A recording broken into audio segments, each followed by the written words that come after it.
Yo, what's going on guys, Alex here and welcome back to another video for Sea of Thieves. It's been a little while since my last one, E3 in fact, but this past week there was a panel at SDCC, or San Diego Comic-Con, and during that panel the team shared some new information, as well as some new images and a few short video clips. However, instead of just filling you guys in on the SDCC information, I thought I'd tie it all together and go over everything we currently know about Rare's upcoming pirate adventure.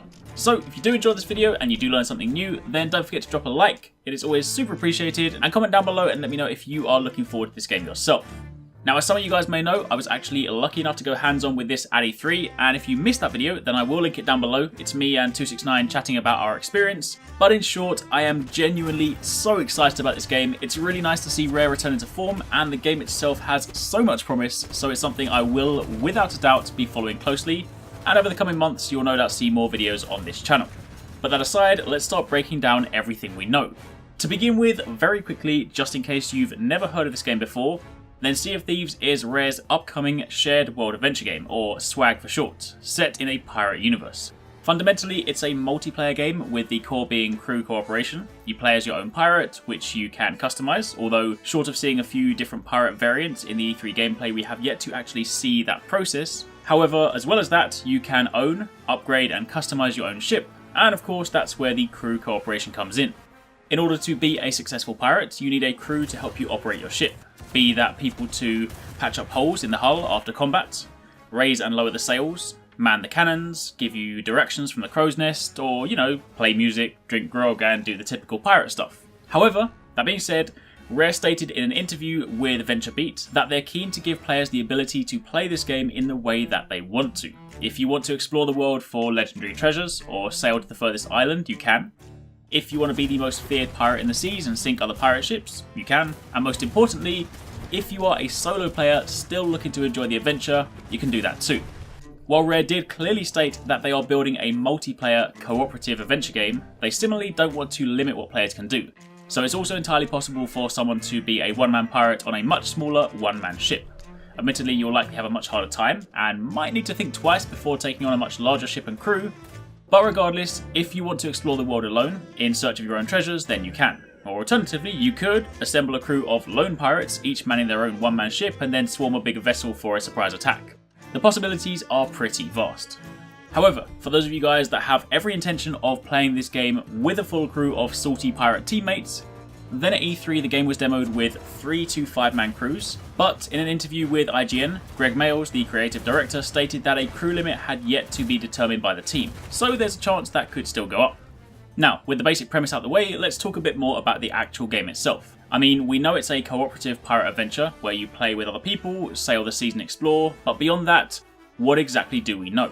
And while there is still plenty the team have yet to reveal, one thing we do know is that the game will feature a pretty broad quest system. For players that want a little bit more direction and don't just want to sail the seas in hope of finding something random, then there will be quests for treasures, quests for loot, quests to take down bounties, track down shipwrecks, discover lost islands, etc. However, that being said, it is worth noting that there won't be an overarching story. This game is a sandbox, and the intention is for players to create their own narrative along the way. Greg Mayles actually said in an interview with Eurogamer that they don't want the game to be linear, where players are just progressing along a given path, but at the same time they also don't want a world where players feel like it's barren with no lore. So they are working hard to try and strike a perfect balance. And besides the quest system, there will of course be the aforementioned ship combat, but also pirate-to-pirate combat with guns and swords. This wasn't actually shown at E3 as the focus was specifically on ship combat and working as a crew, but those elements will be in the game, they were just simply disabled. Normally pirates will have a blunderbuss, a sword, etc. And while we're on the topic of ship combat, let's speak a little bit more about that. Assuming for a second that you play with a crew, then there's actually a fair amount of stuff to take into account on the ship. You have a captain at the helm, manning the wheel and steering the ship. You then have cannons that need to be manned by people during combat. You have sails that require player input to raise and lower them, and if you work as a team then you can do that faster. There's also an anchor that similarly can be raised and lowered, and by the way, I found out after my hands-on session that you can do the Pirates of the Caribbean thing where you drop the anchor to effectively do a pirate ship handbrake for like really sharp turns. The ultimate evasive maneuvers. But on top of that, you also have a crow's nest, which is actually really important because if you are steering the ship and the sails are down, you actually can't see much. So you're actually going to have to rely on your trustworthy teammates to try and see you through, or maybe see you straight into a rock depending on who you're playing with. And then when you begin engaging in combat with other pirates, your ship will take damage, assuming they can hit you, and when this happens, your shipmates or your crew will then need to go into the bowels of the ship and start patching it up, boarding up any holes, scooping out any excess water, and if you fail to do that, well, your ship will sink.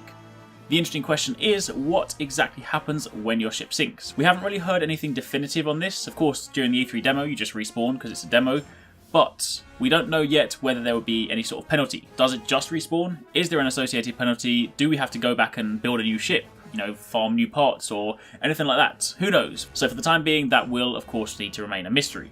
The other interesting thing to note is that when talking about ship design, Greg mentioned how the ships were purposefully built to feel claustrophobic so that when you eventually do discover an island, you moor up and you get out to explore, you then really feel like you're getting that breath of fresh air and you're stretching your legs. And while sticking on the topic of ship design for a second, let's return quickly to customization. We already know that there are ships of different sizes, but the customization also goes a little further. For example, here are some images from the panel at SDCC. You can clearly see 3 distinctly different looking ships, but it's not just about paint jobs either. On the front of every ship is what's known as a figurehead, typically a rather ornate carved character, be that a person, an animal, a fearsome beast. Pirate ships in Sea of Thieves are designed to be an extension of their captain, and as such, there will be a variety of options to really and truly personalise your vessel. A couple of the images at SDCC also showed us some cool Easter eggs.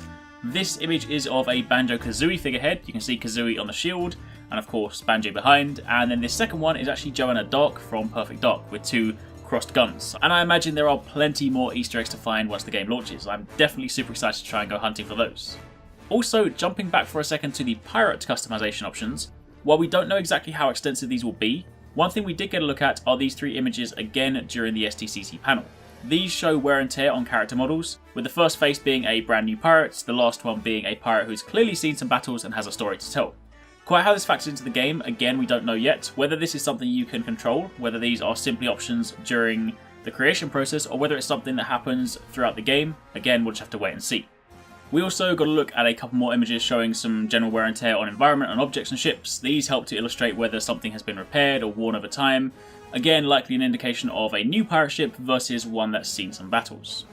So, with that out of the way, what else is there to talk about? We've covered customization, pirates, ships, multiplayer combat, exploration, and quests, but what else? Well, one of the glaring omissions from the E3 build, and this was obviously intentional, were towns, ports, and hubs. It's unclear just yet whether there will be social spaces outside of ships on some of the larger islands, or whether the intention is for the ships to be those hubs.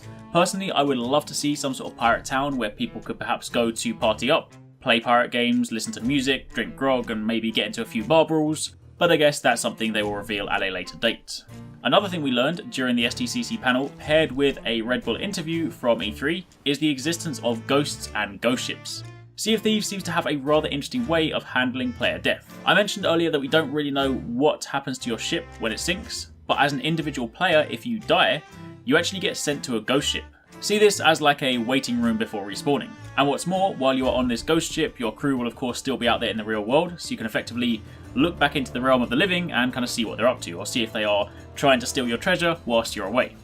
Also, whilst on the ghost ship, the way in which you died is displayed, so that when you meet other dead pirates, you can then have some fun in knowing how exactly they ended up there. Did they perhaps drink too much grog, get drunk and fall off the side and get eaten by a shark or a kraken? And yes, by the way, krakens do exist in the game. Absolutely nothing else is known surrounding that, but it was a passing note at the end of an E3 interview. Krakens are a thing, and perhaps other legendary creatures too. But returning to the ghost ship for a second, there weren't really any other details shared just yet, so it's still a bit of a mystery.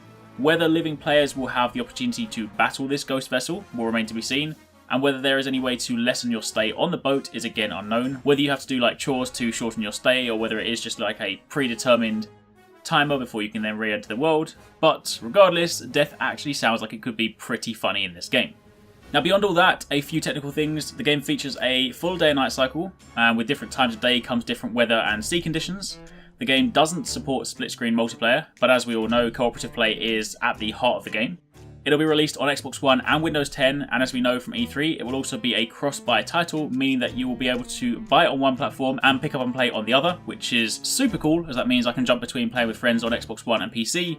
Do bear in mind, however, that does not imply that PC players can play with console players. It just means you have the ability to play on both platforms independently. The game also has a tentative release window of February 2017, however there is a beta planned for later this year.